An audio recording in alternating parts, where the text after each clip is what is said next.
আমরা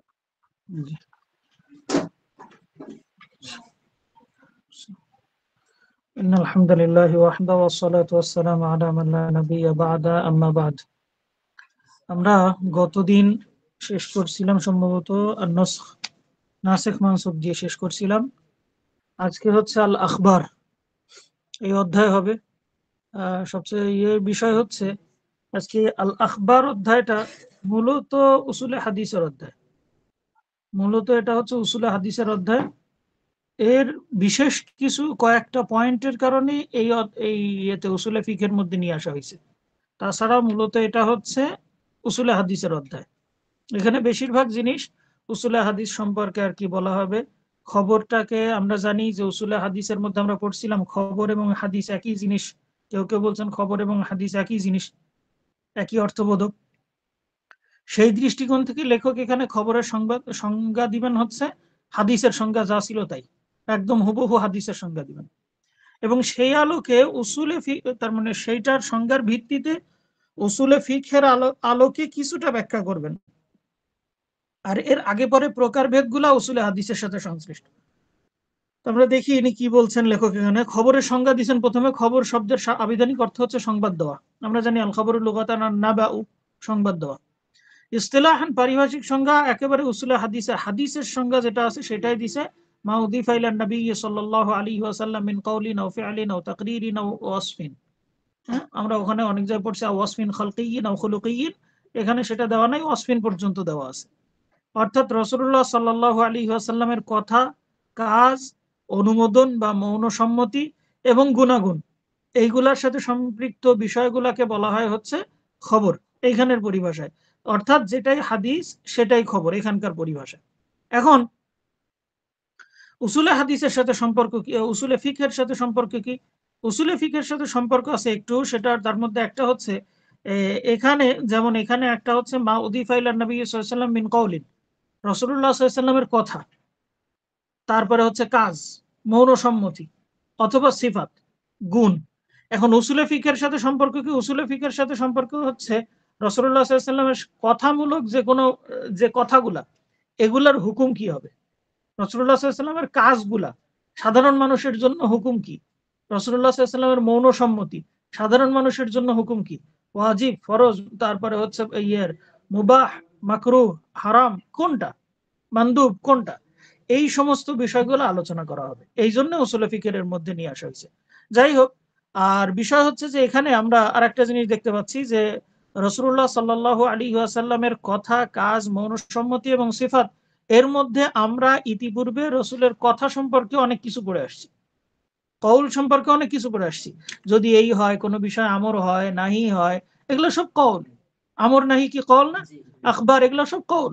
সুতরাং কৌল সম্পর্কে আমরা বিস্তারিত পড়ে আসছি, কিন্তু ফেল ফেল সম্পর্কে আমরা এখনো পড়ি নাই।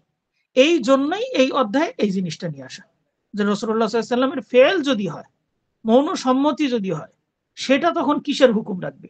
সেটা কি করা আমাদের জন্য ওয়াজিব নাকি ওয়াজিব না, নাকি মানদুব, নাকি মুবাহ। ফেল, কৌল নাই। কৌল আসলে ফেল আর কৌল একসাথে হয়ে গেলে সেটা আলাদা কথা, কৌলের হুকুম কি সেটা দেখবে। কিন্তু কৌল নাই, কোনো কথা বর্ণনামূলক কোনো হাদিস নাই, আমর নাই, নাহি নাই, এ ব্যাপারে কিছু নাই, খালি ফেল আছে না। এই ফেলের হুকুম কি হবে? এখানে বলছে রাসূলুল্লাহ সাল্লাল্লাহু আলাইহি ওয়াসাল্লামের ফেল সম্পর্কিত এখানে আলোচনা হবে। এই ফেল এই ফেল গুলা মোটামুটি 5 ভাগে বিভক্ত। ফেল গুলা মোটামুটি 5 ভাগে বিভক্ত। হ্যাঁ, রাসূলুল্লাহ সাল্লাল্লাহু আলাইহি ওয়াসাল্লামের ফেল গুলা মোটামুটি 5 ভাগে বিভক্ত। এর মধ্যে 1 নম্বর ফেল আছে হচ্ছে 1 নম্বর ফেল আছে হচ্ছে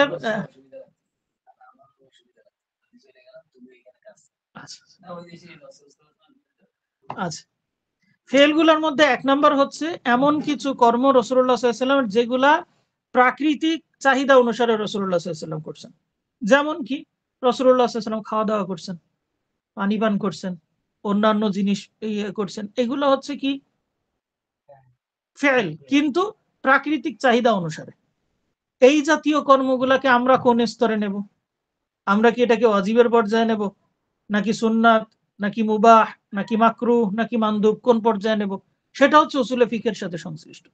ঠিক তেমনি ভাবে 2 নম্বর বিষয় হচ্ছে রাসূলুল্লাহ সাল্লাল্লাহু আলাইহি ওয়াসাল্লাম অভ্যাসগতভাবে আচরণগতভাবে যেই কাজগুলো করছেন, রীতিনীতি মানে যে কাজগুলো করছেন, যেমন রাসূলুল্লাহ সাল্লাল্লাহু আলাইহি ওয়াসাল্লাম যে এলাকায় আসেন ওই এলাকায় কি পোশাক পরিধান করা হতো, কি ধরনের পোশাক পরিধান করা হতো, এই জিনিসগুলা কি রীতিনীতি। এটা ফিআল কিন্তু রীতিনীতি অনুযায়ী। এইগুলার হুকুম কি হবে, এটা নিয়ে একটা। রাসূলুল্লাহ সাল্লাল্লাহু আলাইহি ওয়াসাল্লাম কিছু কাজ আছে যেগুলা করেছেন না খুসুসি ভাবে, অর্থাৎ যেটা রসুলের জন্যই খাস, এই জাতীয় কিছু কাজ করেছেন, এগুলো আমাদের জন্য কি, এটা একটা প্রকার। রাসূলুল্লাহ সাল্লাল্লাহু আলাইহি ওয়াসাল্লাম কিছু কাজ করেছেন ইবাদাতান, ইবাদত হিসাবে, কিন্তু আমাদেরকে করতে বলেন নাই, কওল নাই, শুধু ফেল, ইবাদতই করছে কিন্তু শুধু ফেল, তাহলে এটা কি কোন হিসাবে নেব আমরা? রাসূলুল্লাহ সাল্লাল্লাহু আলাইহি ওয়াসাল্লাম কোনো কাজ মুজমাল জিনিস আছে সেটাকে বর্ণনা করার জন্য করছেন, এইটাকে আমরা কোন হিসাবে নেব? মোটমাট কয় ভাগে ভাগ করলাম? 5 ভাগে। একটা হচ্ছে রাসূলুল্লাহ সাল্লাল্লাহু আলাইহি ওয়াসাল্লামের চাহিদা অনুসারে একটা, যে রাসূলুল্লাহ সাল্লাল্লাহু আলাইহি ওয়াসাল্লাম প্রাকৃতিক চাহিদা অনুযায়ী যে কাজগুলা করছেন, এটা এক প্রকার। 2 নাম্বার হচ্ছে রাসূলুল্লাহ সাল্লাল্লাহু আলাইহি ওয়াসাল্লাম আচার-আচরণ রীতিনীতিগতভাবে যে কাজগুলা করছেন, এটা আরেক প্রকার। 3 নাম্বার হচ্ছে রাসূলুল্লাহ সাল্লাল্লাহু আলাইহি ওয়াসাল্লাম তার জন্য খাস কিছু কাজ করছেন, এটা এক প্রকার। 4 নাম্বার হচ্ছে রাসূলুল্লাহ সাল্লাল্লাহু আলাইহি ওয়াসাল্লাম ইবাদতগতভাবে কিছু কাজ করছেন, এটা এক প্রকার। আর 5 নাম্বার হচ্ছে কিছু বিধান আছে যেই বিধানগুলা মুজমাল ভাবে শরীয়তে বর্ণিত হয়েছে অথবা মুবাইয়ান ভাবে বর্ণিত হয়েছে, তিনি সেটাকে প্র্যাকটিক্যালি দেখায় দিয়েছেন আমাদেরকে, এইটা কি এক ধরনের কাজ। কোনটার কি হুকুম সেই অনুযায়ী এখানে আসবে। এখন আসো প্রাকৃতিক চাহিদা অনুসারে যে কর্ম তিনি পালন করেছেন, যেমন খাওয়া, পান করা, ঘুমানো ইত্যাদি, এগুলো একজন মানুষের অবশ্যই প্রয়োজন, এগুলো অবশ্যই, এগুলো ছাড়া মানুষ বাঁচতে পারবে না। এই কর্মের ব্যাপারে সত্তাগতভাবে কোনো হুকুম নাই, তাহলে এর ব্যাপারে কি, যেইগুলা কাজ মানুষের অবশ্যই করা দরকার, এই ব্যাপারে এই কাজগুলার ব্যাপারে সত্তাগত কোনো হুকুম নাই, এটা লেখক এখানে বলছেন। তবে আমরা এটা বলতে পারি যে এই কাজগুলোর ব্যাপারে হুকুম হচ্ছে এগুলো সব মুবাহ, এগুলো সব বৈধতার আওতাভুক্ত। তবে তবে অন্য কোনো কারণবশত এই কাজগুলাই কখনো ওয়াজিব হয়ে যেতে পারে, কখনো হারাম হয়ে যেতে পারে, অন্য কোনো কারণে। ঠিক আছে, যেমন ইবাদতের জন্য আমার শরীরকে সুস্থ রাখা জরুরি, শরীর সুস্থ রাখতে গেলে আমার খাওয়া জরুরি, তাহলে শরীর সুস্থ রাখার জন্য যতটুকু দরকার খাওয়া, এইটুকু খাওয়া আমার জন্য ফরজ। ঠিক আছে, তাহলে এটা কি হয়ে গেল, খাওয়ার ব্যাপারে স্বতন্ত্র কোনো আলাদা ইয়ে নাই, হুকুম নাই, কিন্তু অন্য আর একটা কারণে এটা কি ফরজ হয়ে যাচ্ছে। আচ্ছা, ঠিক তেমনি ভাবে কখনো কখনো কি হয়ে যায়, হারাম হয়ে যায়। ঠিক আছে, যদি আমার খাওয়া এমন কোনো পর্যায়ে পড়ে, যেমন আমার শরীর খারাপ, এখন মানুষের জীবন রক্ষা করা মানুষের জন্য কি ফরজ, এখন দেখা গেল এমন কিছু খাচ্ছে মানুষের শরীরের জন্য ক্ষতিকারক কোনো কিছু খাওয়া মানুষের জন্য কি হারাম, হারাম। এখন যদি আমি এমন কোনো কিছু খাই যেটা আমার শরীরের জন্য কি, তাহলে এই খাওয়াটা কি হবে, হারাম হয়ে যাবে। তাহলে খাওয়ার ব্যাপারে নির্দিষ্টভাবে কোনো কিছু বিধান নাই, কিন্তু অন্য কোনো কারণে কি হতে পারে, বিধান আসতে পারে। আচ্ছা, ঠিক তেমনি ভাবে কখনো কখনো এর বৈশিষ্ট্য বা আদব সম্পর্কে কোনো কিছু থাকতে পারে, যে খাওয়ার ব্যাপারে বৈধ, ঠিক আছে, কিন্তু তুমি কিভাবে খাবা, ডান হাত দিয়ে খেতে হবে, বসে খাওয়া লাগবে, নিজের সাইড দিয়ে খাওয়া লাগবে, এই যে জিনিসগুলা, এইগুলা কখনো কখনো থাকতে পারে। ঠিক আছে, এইগুলা থাকতে পারে, কিন্তু স্বতন্ত্রভাবে খাওয়া পান করার ব্যাপারে কোনো হুকুম নাই, বরং আমরা বলতে পারি এটা মুবাহ পর্যায়ে। ঠিক আছে, স্বতন্ত্রভাবে এটা মুবাহ। এটা গেল 1 নাম্বার।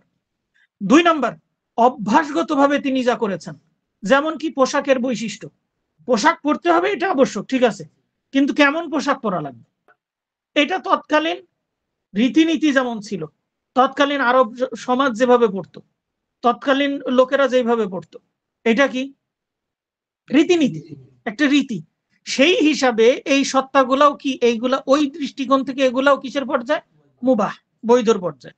তবে কারণবশত এইগুলো কখনো হুকুম, কখনো তার মানে ফরজ, কখনো হারামও হতে পারে। যেমন কোন পোশাক কখন একজন দায়ীর মধ্যে সাধারণত পোশাকের কিছু বৈশিষ্ট্য থাকা দরকার, সুন্নাতি কিছু পোশাক তার থাকা দরকার, হ্যাঁ, নাইলে কি হয় না, সাধারণ মানুষের মধ্যে মানে তার একটা আলাদা শেয়ার আসে না, তখন এই পোশাক পরিধান করা তার জন্য কি তখন অপরিহার্য, যদি হয় সুন্নত হইতে পারে, অবস্থা বুঝে ক্ষেত্র বিশেষ, এগুলা ক্ষেত্র বিশেষ। মহিলাদের পোশাক হতে পারে, মহিলাদের পোশাক রীতিনীতি অনুযায়ী পর্দা একরকম, কিন্তু পর্দার জন্য যেটা সবচেয়ে ভালো উপযুক্ত এইরকম পোশাক পরিধান করে তার জন্য সেই হুকুমটা সেই পর্যায়ের হবে। সুতরাং অন্য কারণবশত এর হুকুম কি হতে পারে, পরিবর্তন হতে পারে, কিন্তু স্বতন্ত্রভাবে এর কোনো কি নাই, হুকুম নাই, এটা মুবাহ। হুকুম বলতে এটা হচ্ছে মুবাহ, ঠিক আছে। অন্য কারণে এটা কখনো নির্দেশ হতে পারে, নিষেধও হতে পারে। এটা গেল 2 নাম্বার। 3 নাম্বার, যে সমস্ত কাজ রাসূলুল্লাহ সাল্লাল্লাহু আলাইহি ওয়াসাল্লাম খাস ভাবে পালন করছে। এখন আমরা কোন বলবো কি যে রাসূলুল্লাহ সাল্লাল্লাহু আলাইহি ওয়াসাল্লাম কোন কাজটা খাস ভাবে পালন করছে? কথা হচ্ছে রাসূলুল্লাহ সাল্লাল্লাহু আলাইহি ওয়াসাল্লাম থেকে কোন কাজই আমরা প্রাথমিকভাবে বলবো না যে এটা তার জন্য খাস। খাস করার জন্য দলিল লাগবে, খাস হওয়ার জন্য দলিল লাগবে। যতক্ষণ পর্যন্ত দলিল না পাওয়া যাচ্ছে ততক্ষণ আমরা এই প্রকারের মধ্যে ঢুকতে পারবো না।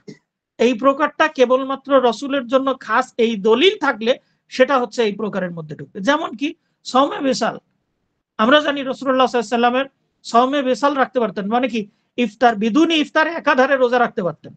কারণ কি আল্লাহ রাব্বুল আলামিনের পক্ষ থেকে তাকে, এটা একটা তার মুআজিজার মধ্যে পড়ে যে তাকে খাওয়ানো হতো, তিনি পারতেন। কিন্তু মানুষ যখন রাসূলুল্লাহ সাল্লাল্লাহু আলাইহি ওয়াসাল্লামের মতন এরকম সওমে বিসাল রাখতে শুরু করে, রাসূলুল্লাহ সাল্লাল্লাহু আলাইহি ওয়াসাল্লাম নিষেধ করলেন যে এটা তোমাদের জন্য না, কারণ তোমরা এটা পারবে না। আমি পারি কারণ আল্লাহ রাব্বুল আলামিন আমাকে আলাদাভাবে খাওয়ান, তোমরা এটা পারবে না। তাহলে এখান থেকে বোঝা গেল এটা হচ্ছে তার জন্য কি খাস, এটা তো না, সকলের জন্য আম না। সুতরাং এই দলিল যখন খাস হয়ে গেল, তো এই দলিল আসার কারণে এই ইবাদতটা খাস হলো, তা না হলে এটা আমি থাকতো, ঠিক আছে। তাহলে এটা বোঝা গেল এটা যে এগুলা তার জন্য খাস, এগুলা আমাদের জন্য করা জায়েজ নাই, আমাদের হিসাবে এটা কি জায়েজ নাই। তাহলে আমরা উপরের দুইটার হুকুম পেলাম যে উপরের দুইটা বৈধ, ক্ষেত্র বিশেষ হারাম হতে পারে, ফরজও হতে পারে, মানদুব ক্ষেত্র বিশেষ হতে পারে। 3 নাম্বারটা পেলাম যে ওটা আমাদের জন্য না, এটা রসুলের জন্য খাস, দলিল ভিত্তিক। 4 নাম্বার হচ্ছে যদি ইবাদত হয়, এই যে বলছে দলিল ছাড়া কোনো কর্মকেই খাস হুকুম দেওয়া যাবে না, কেননা তার কর্মের ব্যাপারে শরীয়তের মূলনীতি হলো তার অনুসরণ করা। শরীয়তের মূলনীতি হচ্ছে রসুল যেটা করেছেন আমাদেরকে সেটা কি করতে হবে, করতে হবে। 4র্থ প্রকার, ইবাদত হিসাবে তিনি যেটা পালন করেছেন, এটার ব্যাপারে আমাদের হুকুম কি? ইবাদত হিসাবে তিনি যেটা পালন করেছেন, এখন ইবাদত হিসাবে পালন করেছেন এর হুকুম হলো, প্রথমত কথা হচ্ছে এটা তার জন্য ওয়াজিব। রাসূলুল্লাহ সাল্লাল্লাহু আলাইহি ওয়াসাল্লামের জন্য কি ছিল, ওয়াজিব ছিল। কোন দৃষ্টিকোণ থেকে? তাবলীগের দৃষ্টিকোণ থেকে, তাবলীগের দৃষ্টিকোণ, পৌঁছা দেওয়ার দৃষ্টিকোণ থেকে। কৃতির মধ্যেও কোনোটা ওয়াজিব হয়, কোনোটা হয়, কোনোটা মানদুব হয়, কোনোটা কি জায়েজ হয়, ঠিক আছে। সর্বনিম্নটা উল্লেখ করছেন যে জায়েজ। অতঃপর যে সব কর্ম তার জামানায় সংগঠিত হয়েছে অথচ তিনি জানেন না, এখন বলতেছে আচ্ছা ঠিক আছে এটা তো তিনি জেনে স্বীকৃতি দিলেন, এমন কোন বিষয় যদি থাকে যে তার জামানায় সংগঠিত হয়েছে কিন্তু তিনি জানেন না, এই ব্যাপারে কি হুকুম হবে? তিনি জানেন না, ঠিক আছে, এই ব্যাপারে কি হুকুম হবে? সেক্ষেত্রে উক্ত কর্মকে তার দিকে সম্পৃক্ত করা যাবে না, ঠিক আছে। তবে উক্ত কর্মসমূহের ব্যাপারে আল্লাহ তাআলার সম্মতি থাকার কারণে দলিল হিসাবে গণ্য হবে, জায়েজ হিসাবে গণ্য হবে। কারণ কি যখন ওয়াহী নাজিল হচ্ছে তখন এমন কোন বিষয়ে মুসলিমদেরকে ছাড় দেওয়া হয়নি যে হারাম বিষয় রসুল জানতেন না, হারাম বিষয় রসুলের সামনে হয় নাই বলেই যে ছেড়ে দেওয়া হয়েছে এরকম না, কিন্তু অন্য কেউ করছে রসুলের অগোচরে হারাম কাজ, আল্লাহ রাব্বুল আলামিন কিন্তু ওহী নাজিল করে সতর্ক করে দিয়েছেন না যে এই জিনিস কিন্তু জায়েজ নাই, খবরদার এই কাজ যেন না করে। রাতের অন্ধকারে করছে তারপরেও কি করে দিছে, ওহী নাজিল হয়ে গেছে, রসুলের অগোচরে হয়েছে, সব কি রসুলের সামনে হয়েছে? সুতরাং এর থেকে দলিল হচ্ছে রসুলের অগোচরে যদি কোনো কাজ হয় সেই ব্যাপারে যদি ওয়াহী নাজিল না হয় তাহলে বুঝতে হবে এটা কি জায়েজ আছে, কারণ যদি হারাম হতো তাহলে ওয়াহী নাজিল হতো, যেহেতু ওয়াহী নাজিল হয় নাই সুতরাং এটা কি জায়েজ। বোঝা গেছে? তাই বলছে এখানে এজন্য সাহাবীরা আজল জায়েজ করেছেন ইত্যাদি, এই জায়গার ব্যাপারে এই ব্যাপারে বর্ণিত আছে। নিষিদ্ধ হওয়ার মতন এই ব্যাপারে সুফিয়ান সাউরি থেকে বর্ণিত, যদি এটি নিষিদ্ধ হওয়ার মতন কোনো বিষয় হতো তাহলে কোরআনে অবশ্যই আমাদেরকে তা নিষেধ করা হতো। এই ব্যাপারে আল্লাহর সম্মতি আছে, তার দলিল হচ্ছে মুনাফিকরা যেসব জঘন্য কর্ম করত আল্লাহ তাআলা তা প্রকাশ করে দিয়েছেন, মুনাফিকদের কাজগুলো আল্লাহ তাআলা প্রকাশ করে দিয়েছেন না। সুতরাং এর থেকে প্রমাণিত হয় আল্লাহ তাআলা যেসব কাজের ব্যাপারে নীরব থেকেছেন, মানে জানান নাই, তাহলে সেগুলা কি জায়েজ আছে। তাহলে রাসূলুল্লাহ সাল্লাল্লাহু আলাইহি ওয়াসাল্লামের, এবার আসো তাহলে আমাদের কওলি শেষ, কিন্তু ফেলি 5 প্রকার শেষ, তাকরিরি এখানে জানলাম যে কাউকে যদি সম্মতি দেন তাহলে সেটা জায়েজ হবে। আবার যদি কোনো বিষয়ে তার জামানায় করা হয়ে থাকে ওয়াহী নাজিলের সময় তিনি যদি কিছু না বলেন সেটাও কি জায়েজ হবে। এবার আসো চারিত্রিক গুণাবলী সম্পর্কে, রাসূলুল্লাহ সাল্লাল্লাহু আলাইহি ওয়াসাল্লামের চারিত্রিক গুণাবলী কি ছিল তার সম্পর্কিত হাদিস, যেমন কানান নবী সাল্লাল্লাহু আলাইহি ওয়াসাল্লাম আজওয়াদুন নাস ওয়া আশজাউন নাস, রাসূলুল্লাহ সাল্লাল্লাহু আলাইহি ওয়াসাল্লাম বেশি দানশীল এবং বীর পুরুষ ছিলেন। রাসূলুল্লাহ সাল্লাল্লাহু আলাইহি ওয়াসাল্লামের দিকে সম্পৃক্ত আকৃতিগত গুণের দৃষ্টান্ত হচ্ছে কানা নবী সাল্লাল্লাহু আলাইহি ওয়াসাল্লাম আচ্ছা এখানে সম্ভবত রুবা আতান মিনান নাস না রাবা আতান মিনান নাস, এটা এবার লাইসা বি তবিল ওয়ালা বিল কাসির। এক কথা যে রাসূলুল্লাহ সাল্লাল্লাহু আলাইহি ওয়াসাল্লাম কি ছিলেন না, লম্বাও ছিলেন না বেশি, আবার বেশি খাটোও ছিলেন না। এটা তার হচ্ছে কি আকৃতিগত বৈশিষ্ট্য। ঠিক আছে, এই আকৃতিগত বৈশিষ্ট্য এটা এটা আমাদের হাতে নেই। আকৃতিগত বৈশিষ্ট্য এটা আমাদের হাতে নেই। তবে যে সিফাত গুলা আছে তার, এই সিফাত গুলা যদি তার মানে যেহেতু ভালো সিফাত যেগুলো, তার সিফাত অবশ্যই ভালো, সেগুলো যতটুকু পারা যায় কি পালন করার চেষ্টা করা উচিত, যতটুকু পারা যায় সেগুলো পালন করা উচিত। এখন রাসূলুল্লাহ সাল্লাল্লাহু আলাইহি ওয়াসাল্লামের মহব্বতে যদি কেউ এই কাজগুলো করে সেগুলো মানদুবের আওতাভুক্ত হবে। ঠিক আছে, এগুলা কিসের আওতাভুক্ত হবে? মানদুবের আওতাভুক্ত। যেহেতু রাসূলুল্লাহ সাল্লাল্লাহু আলাইহি ওয়াসাল্লাম এটা করেছেন, তাই আমি করছি। আজওয়াদুন নাস, তিনি মানুষের মধ্যে, আমি তো আজওয়াদুন নাস হইতে পারবো না, রাসূল ছিলেন, অতএব আমি চেষ্টা করতেছি যতটুকু করা যায়। ভালো। কিন্তু এই যে তবিল কাসির, এটা তার আকৃতিগত, এটা আমাদের হাতে কিছু নাই, সুতরাং এই ব্যাপারে কোনো হুকুমও নাই। আচ্ছা, এইবার আসা যাক রাসূলুল্লাহ সাল্লাল্লাহু আলাইহি ওয়াসাল্লামের, তাইলে এই ব্যাপারে চলে গেল হাদিসের ওই যে সংজ্ঞার ব্যাখ্যা যেগুলা গেল সবগুলো। এবার আসো খবরের দিকে সম্পর্কযুক্ত করা হয়, তাহলে খবরকে যাদের দিকে সম্পর্কযুক্ত করা হয় তাদের বিবেচনায় প্রকারভেদ। অর্থাৎ খবর আমরা জানি এটা হাদিসের প্রকারভেদের মধ্যে, যে যার দিকে নিসবত করা হচ্ছে, আমরা পড়ে আসছি খবর কখনো মারফু হয়, মাওকুফ হয়, মাকতু হয়। ঠিক আছে, মারফু কাকে বলা হয়? রাসূলুল্লাহ সাল্লাল্লাহু আলাইহি ওয়াসাল্লামের দিকে নিসবতকৃত, যা সরাসরি রসুলের সাথে সম্পৃক্ত। রসুল এটা করেছেন, রসুল এটা বলেছেন, এটা হচ্ছে সরাসরি। আর একটা আছে হুকমিগত ভাবে, হুকমান মারফু। হুকমান মারফু কোনটা? রসুল করেছেন তা না, এটা বলা হয় নাই, বলা হচ্ছে মিনাস সুন্নাতি কাদা। আমরা পড়ছিলাম না উসুলে হাদিসের মধ্যে আছে, যদি সাহাবায়ে কেরাম বলেন সুন্নাত হচ্ছে এই কাজটা করা, বললেন না যে রসুল করেছেন, বললেন যে সুন্নাত হচ্ছে এই কাজটা করা, তাহলে এটা কি কি প্রমাণিত হচ্ছে? যেটা মারফুয়ের সূত্র রাখে।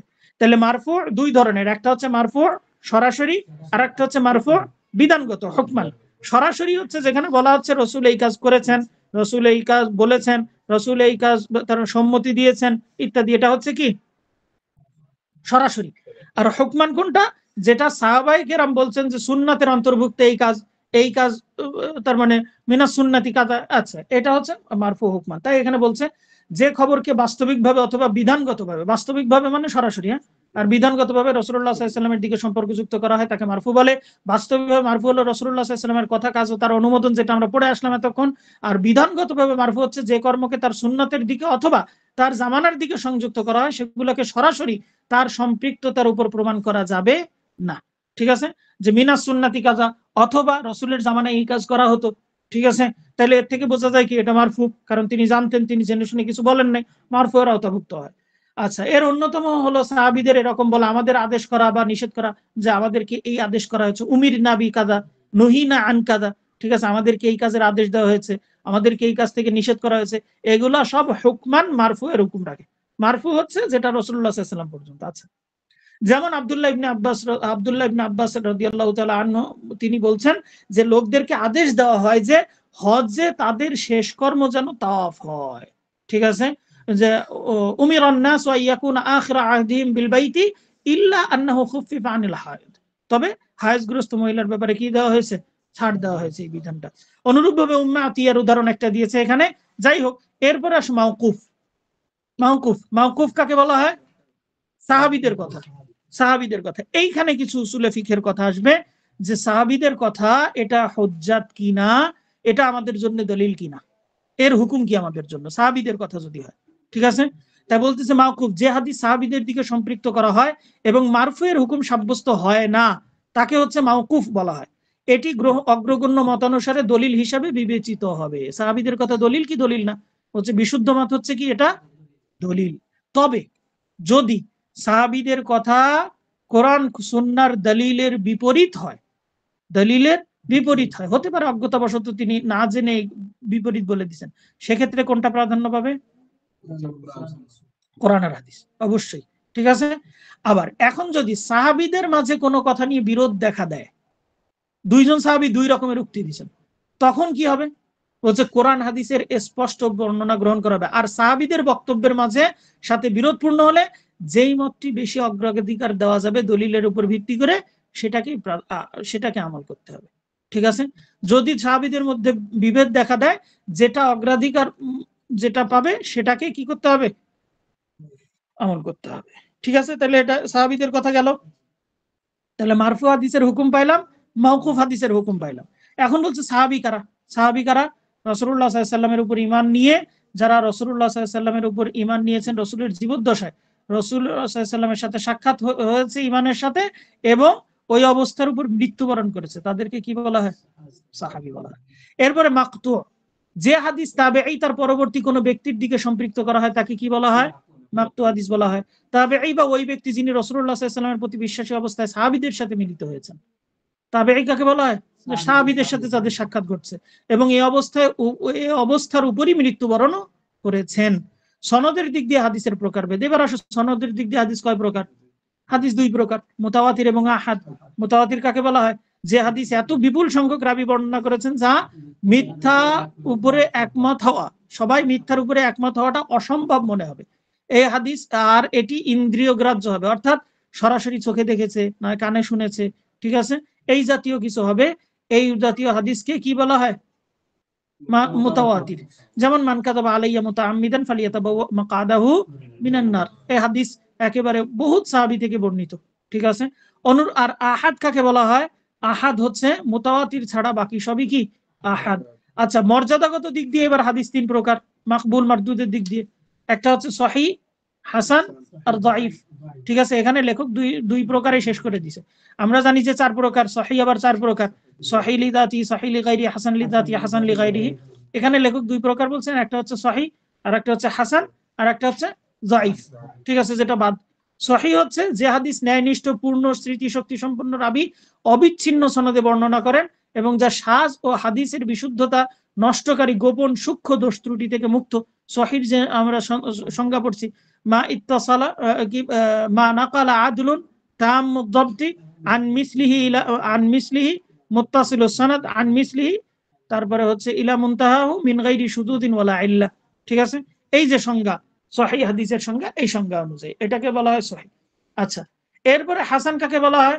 যে হাদিস শুধুমাত্র সহিহর সমস্ত বৈশিষ্ট্য আছে, রাবির মধ্যে যদি তাম্মুদ জব্তের জায়গায় খফফুজ জব্ত থাকে, অর্থাৎ যদি মুখস্থ শক্তিটা একটু কম থাকে, তাহলে এটাকে বলা হয় কি হাসান। এই জাতীয় হাদিস একাধিক সনদ থেকে আসলে সহিহ হাদিসের স্তরে পৌঁছে যায়। আমরা জানি হাসান লিযাতি যদি একাধিক সনদে আসে তাহলে সহিহ লিগাইরির স্তরে পৌঁছে যায়। ঠিক আছে, সেটিকে সহিহ লিগাইরি হিসেবে অভিহিত করা। যায়িফ কি? যায়িফ বলা হয় হচ্ছে যে হাদিসের সহিহ ও হাসান হাদিসের শর্ত সমূহ যদি না থাকে, অর্থাৎ এমন রাবী বর্ণনা করছেন যে এই রাবীর মধ্যে দোষ ত্রুটি আছে, এমন রাবী বর্ণনা করেছেন যে মিথ্যাবাদী, এমন একাধিক রাবী সনদ আসছে, সনদের মধ্যে ইনকিতা আছে, রাবী একজন আর একজনের সাথে সাক্ষাৎ হয়নি কিন্তু বর্ণনা করে দিচ্ছেন, এই জাতীয় জিনিসগুলাকে, এই জাতীয় হাদিস যেগুলো হয় সেগুলা হচ্ছে কি যায়িফ। এখন বলা হচ্ছে আমাদের জন্য কোনটা দরকার। এখন আমরা উসুলে ফিকহের দৃষ্টিকোণ থেকে, উসুলে হাদিসের আলোচনা গেল, উসুলে ফিকহের দৃষ্টিকোণ থেকে আমরা কি সহিহ হাদিস আমাদের জন্য জরুরি? ঠিক আছে, দলিল হিসাবে গণ্য কি গণ্য না? সহিহ, হাসান গণ্য, যায়িফ আমাদের জন্য দলিল হিসাবেই গণ্য না, উসুলে ফিকহের, ওটা উসুলে ফিকহের আওতাভুক্তই না, বাদ। সহিহ এবং হাসান এই দুইটা দলিল হিসাবে গ্রহণযোগ্য, পেশ করতে কোনো দোষ নেই। এবার আসো হাদিস বর্ণনা করার সিগা বা শব্দরূপ, ওই যে আমরা তাহাম্মুল ওয়াল আদা। ঠিক আছে, হাদিস গ্রহণ করা এবং হাদিস বর্ণনা করা। ঠিক আছে, এই দৃষ্টিকোণ থেকে হাদিসের তাহাম্মুল ওয়াল আদা দুটি দিক আছে। তাহাম্মুল অর্থাৎ হচ্ছে অন্যের নিকট থেকে হাদিস গ্রহণ করা। ঠিক আছে, অন্যের নিকট থেকে কি করা? হাদিস গ্রহণ করা। আর আদা হচ্ছে কি? অন্যের নিকটে হাদিস বর্ণনা করা। এখন হাদিস অন্যের কাছে বর্ণনা করার কিছু সিগা আছে, আমরা জানি হাদিস অন্যের কাছে বর্ণনা করা যায়, যেমন হাদ্দাসানি, ঠিক আছে, অথবা আখবারানি। হ্যাঁ, হাদ্দাসানি কাকে বলা হয়? ওই ব্যক্তির ক্ষেত্রে ব্যবহার হয়ে থাকে শায়েখ যখন নিজে কি করছেন, হাদিস পড়ছেন, শায়েখ নিজে হাদিস পড়ছেন, কিতাবটা শায়েখ নিজে পড়ছেন, ছাত্ররা শুনছে, তখন ছাত্ররা বর্ণনা করার সময় বলবে কি হাদ্দাসানি। ঠিক আছে, আখবারানি নিয়ে আসছে আরেকটু ইয়েতে, যে শায়েখ পড়ুক অথবা ছাত্র পড়ুক শায়েখ শুনুক, শায়েখ পড়ুক ছাত্র শুনুক, অথবা ছাত্র পড়ুক শায়েখ শুনুক, উভয় অবস্থায় কি বলতে পারে? আখবারানি বলতে পারে, যদি একাধিক থাকে আখবারানাও বলতে পারে। আচ্ছা, আখবারানি ইজাজাতান আও আজাজালি, এটা কি হয়? সরাসরি পড়ে শোনান নাই, কিন্তু অনুমতি দিচ্ছেন, আমার থেকে এই কিতাব তুমি বর্ণনা করো, আমার থেকে এই হাদিস তুমি বর্ণনা করো, তাইলে এখানে তখন কি বলে, আখবারানি ইজাজাতান, অর্থাৎ আমাকে সরাসরি পড়ে শোনান নাই, আমিও তাকে পড়ে শোনাই নাই, কিন্তু তিনি আমাকে কি করেছেন, অনুমতি দিয়েছেন। ঠিক আছে, এটাকে বলা হয়, এই ক্ষেত্রে বলে আখবারানি ইজাজাতান। ইজাজা অনুমতি, শায়েখ যে হাদিস বর্ণনা করেন ছাত্রকে ওই হাদিস বর্ণনা করার অনুমতি প্রদানই হচ্ছে আল ইজাজা, যদিও এটি পঠন পাঠনের পন্থায় না হয়, অর্থাৎ আলা শাইখ বা কিরাত মিনা শাইখ, এটা কোনোটা যদি না হয়। এরপরে আছে আরেকটা জিনিস দেখবা হাদিসের সনদের মধ্যে, সেটা হচ্ছে আন আন আলকামা, আন অমুক, আন তমুক, এই আন আন এই শব্দটাকে, এটাকে বলা হয় হচ্ছে উসুলে হাদিসের পরিভাষায় এটাকে বলা হয় আল্লাহ আন আনা। ঠিক আছে, আন আন শব্দ, এটাকে বলা হয় কি আন আনা। এটা কি জায়েজ কিনা বলতেছে, এটা আন আনা বলে, এই ধরনের হাদিসের হুকুম হলো মুত্তাসিল হিসাবে গণ্য হবে, যদি সব ইয়ে থাকে, সব ঠিক থাকে, তাহলে মুত্তাসিল হিসাবে কি হবে, গণ্য হবে। তবে যদি তাদলিস করে কোন সাহাবী বলতেছে আফওয়ান, কোন রাবী যদি তাদলিসের দোষে অভিযুক্ত থাকে, তাদলিস কাকে বলা হয়, যে ওস্তাদকে বাদ দিয়ে মাঝখানে ড্রপ দেয়, ওস্তাদকে বাদ দিয়ে ওস্তাদের কাছ থেকে বর্ণনা করে, এই ঘটনায় যদি প্রসিদ্ধ কেউ থাকে, সেই রাবী যদি আন দিয়ে বর্ণনা করে, তাহলে তার আনের ব্যাপারে স্পষ্ট সিগা না পাওয়া পর্যন্ত তার আন গ্রহণযোগ্য হবে না। ঠিক আছে, স্পষ্ট সিগা, এক্ষেত্রে স্পষ্ট ভাবে হাদিস শ্রবণের বিষয়টি বর্ণনা না করা পর্যন্ত এগুলা মুত্তাসিল হাদিসের হুকুম দেওয়া হবে না। হাদিস ও তার রাবী সম্পর্কে মুস্তালাহুল হাদিসে এর অনেক প্রকার আলোচনা রয়েছে, আমরা যতটুকু ইঙ্গিত করলাম এক্ষেত্রে এতটুকুই যথেষ্ট। এই পর্যন্ত যা আলোচনা হলো, এই সম্পূর্ণটা কিসের আলোচনা, মুস্তালাহুল হাদিসের আলোচনা, এটা উসুলে হাদিসের না, মুস্তালাহুল হাদিসের আলোচনা। শুধুমাত্র এখান থেকে আমাদের দেখার বিষয় হচ্ছে যে হাদিসে কওলি হাদিস, এগুলার হুকুম আগে চলে গেছে, ফিআলি হাদিস ওই 5 ভাগে বিভক্ত, কোনটা আমাদের জন্য কি হুকুম রাখে এটা আমাদের জন্য অবশ্যই গুরুত্বপূর্ণ। তাকরিরি হাদিস এর হুকুম কি, এটা আমাদের জন্য গুরুত্বপূর্ণ। এরপরে কি আছে, রাসূলুল্লাহ সাল্লাল্লাহু আলাইহি ওয়াসাল্লামের সিফাত, এটার হুকুম কি, এটা আমাদের জন্য গুরুত্বপূর্ণ। এরপরে আসলে সহিহ কোনগুলা, সেটা আমাদের জন্য জানা গুরুত্বপূর্ণ, সহিহ যেগুলো আমাদের জন্য দলিল হিসাবে গ্রহণযোগ্য হবে, সহিহ বা হাসান। এরপরে আমাদের দরকার হচ্ছে মারফু হাদিস, তার হুকুম কি হবে, মাওকুফ হাদিস, তার হুকুম কি হবে, পরিচয় আমাদের উসুলে হাদিসে। ঠিক আছে, এখানে আমাদের হচ্ছে হুকুম কি হবে, মারফু হাদিস, মাওকুফ হাদিস আলা সাহাবী যদি হয়, তাহলে হুকুম কি হবে, দেখতে হবে কি যে কোনো ইখতিলাফ আছে কিনা, এই বিষয়গুলো দেখা লাগবে।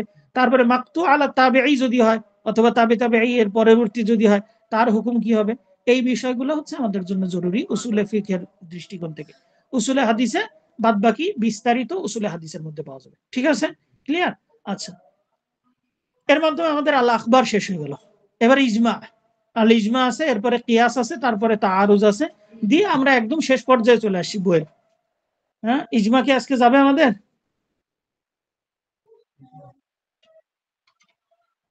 ইজমা কি আগাবো?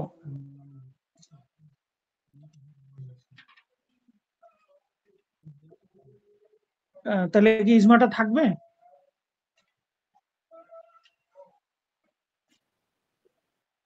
আচ্ছা, ইজমাটা থাকুক, ইজমা বড় আছে, একবারে আমরা এতটা তাড়াহুড়া না করি, আমাদের এখনো তো বেশ কিছুদিন হাতে আছে, ইনশাল্লাহ আমরা শেষ করতে পারবো সময় মতোই। হয়তো আমাদের আর কয়েকটা ক্লাস বাকি থাকবে হয়তো।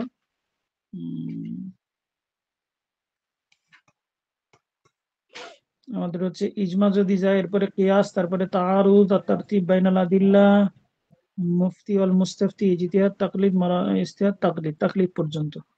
আমরা এখন আসি হচ্ছে 96 পৃষ্ঠায়, 121 পৃষ্ঠা পর্যন্ত, তিন দিন ইনশাল্লাহ, 3-4 দিনের মধ্যে ইনশাল্লাহ শেষ হবে। ঠিক আছে, তাহলে আমরা তাড়াহুড়া না করি, এই ব্যাপারে আজকের পড়ার মধ্যে যদি কোনো প্রশ্ন থাকে তাহলে প্রশ্ন করে দিতে।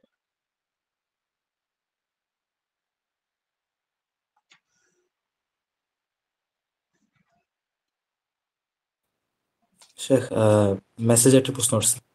হ্যাঁ হ্যাঁ, কি আসছে এটা? বলা হচ্ছে যে কোনো হাদিসের শুরুতে যদি এমন থাকে যে আমি রাসূলুল্লাহ সাল্লাল্লাহু আলাইহি সাল্লামকে বলতে শুনেছি, আমার কাঁধ ধরে বললেন অথবা আমাকে ডেকে বললেন, সেক্ষেত্রে কি হাদিসটি মুতাওয়াতির হবে? কোনো ব্যক্তির, হাদিস হাদিস এটা প্রথম প্রশ্ন ছিল যে কোনো হাদিসের শুরুতে যদি এমন থাকে যে আমি রাসূলুল্লাহ সাল্লাল্লাহু আলাইহি সাল্লামকে বলতে শুনেছি, আমার কাঁধ হ্যাঁ, ধরে বললেন অথবা আমাকে ডেকে বললেন, সেক্ষেত্রে হাদিস কি হুম। মুতাওয়াতির হবে কিনা? না না না, মুতাওয়াতির হওয়ার জন্য দুটি, তার মানে মূলভাবে দুটি শর্ত আমরা বলতে পারি, একটা হচ্ছে সনদের দিকে আর একটা হচ্ছে হাদিসের দিকে। হাদিসের দিকে লক্ষ্য করলে বলা যায় যে হচ্ছে তার ইয়ে হওয়া লাগবে, অনুভূতি সম্পন্ন। হ্যাঁ ঠিক আছে, এটা ঠিক আছে, এক দৃষ্টিকোণ থেকে এই শর্তটা মেনে নিছে, এই শর্তটা পূরণ হয়েছে যে হাইস, অনুভূতি, যে আমার কাঁধে দেখে বললেন অথবা আমাকে বললেন, আমি সরাসরি শুনেছি। কিন্তু এর মধ্যে যদি ওই আর বাদ বাকি শর্তগুলো না পাওয়া যায় তাহলে মুতাওয়াতির হবে না। যেমন রাবির সংখ্যাধিক্যতা হওয়া লাগবে, সনদের প্রত্যেকটা স্তরে এত অধিক সংখ্যক রাবি হওয়া লাগবে যে রাবির উপরে মিথ্যা বলা, তার মানে এরা মিথ্যার উপরে ঐক্যমত হতে পারে, এই ধারণা করা সম্ভব হবে না। যদি এই হাদিস, কোন হাদিসের ক্ষেত্রে যদি এরকম আসে যে রাসূলুল্লাহ সাল্লাল্লাহু আলাইহি ওয়াসাল্লাম আমার কাঁধে যে বললেন অথবা আমি তাকে করতে দেখেছি, কিন্তু দেখা গেল যে সনদের মধ্যে কোনো এক স্তরে মাত্র 3 জন আছে, কোনো এক স্তরে মাত্র 2 জন আছে, 1 জন আছে, তাহলে এটা মুতাওয়াতির হবে না। আর যদি প্রত্যেক স্তরেই 10-12 এরকম যদি বর্ণনাকারী থাকে, অথবা তার চেয়েও বেশি এরকম বর্ণনাকারী থাকে, তাহলে সেক্ষেত্রে এই শর্ত সাপেক্ষে তখন মুতাওয়াতির হবে, তাছাড়া এটা মুতাওয়াতির হবে না। আচ্ছা শেখ, আরেকটা প্রশ্ন আছে যে কোনো ব্যক্তি যদি মান্দুবকে নিজের জন্য ওয়াজিব করে নেন অথবা ওয়াজিব মেনে ইবাদত করেন, তা কি হারাম হবে? এবং উক্ত আমলটি যদি ওয়াজিব বলে প্রচার করেন অথবা এমনভাবে আমলটি প্রচার করেন যে সেটা আবশ্যক আর আমল না করা নিন্দনীয়, তাহলে কি তিনি বিদআত করবেন?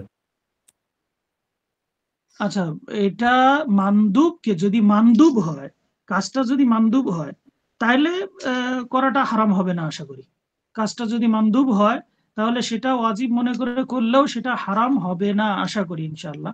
তবে এই জিনিসটা ওয়াজিব বলে মানুষের উপরে চাপিয়ে দেওয়া, এই কাজটা তার ঠিক হবে না, এই কাজটা তার ঠিক হবে না। একটা জিনিস মানদুব না জেনে, এখানে একটা জিনিস লক্ষণীয়, যে যিনি বলছেন আগে তাকে দেখতে হবে যে তিনি কোন আলোকে এই কথাটা বলতেছেন, তিনি কি ইজতিহাদের যোগ্য কিনা। যদি ইজতিহাদের যোগ্য ব্যক্তি হন তাহলে সেক্ষেত্রে তার কোনো গুনাহ হবে না, কারণ হচ্ছে আল মুজতাহিদ ইউসিবু ওয়া ইউখতি, মুজতাহিদ ভুল করে আবার সঠিক করে, মুজতাহিদ যদি ভুল করে তাও তার এক নেকি, সঠিক করলে তার ডবল নেকি। সুতরাং যিনি এই কথাটা প্রচার করছেন তিনি যদি ইজতিহাদের যোগ্য হন তাহলে এটা তার জন্য গুনাহের কোনো কিছু না, গুনাহ হবে না, কারণ এটা ভুল হয়ে গেলেও এক নেকি। আর যিনি এটা প্রচার করছেন তিনি যদি ইজতিহাদের যোগ্য না হন তাহলে তো ইজতিহাদের যোগ্য না হয়ে এই জাতীয় কথা বলাটাতে এটা তো খারাপ কাজ। ইজতিহাদের যোগ্য না, আমি অযথা সদল্লু ও অদল্লু, নিজেও পথভ্রষ্ট হচ্ছে, জাতিকেও পথভ্রষ্ট করতেছে, সেই হিসাবে এটা তো তার জন্য বিষয়টা নিষিদ্ধ বিষয়।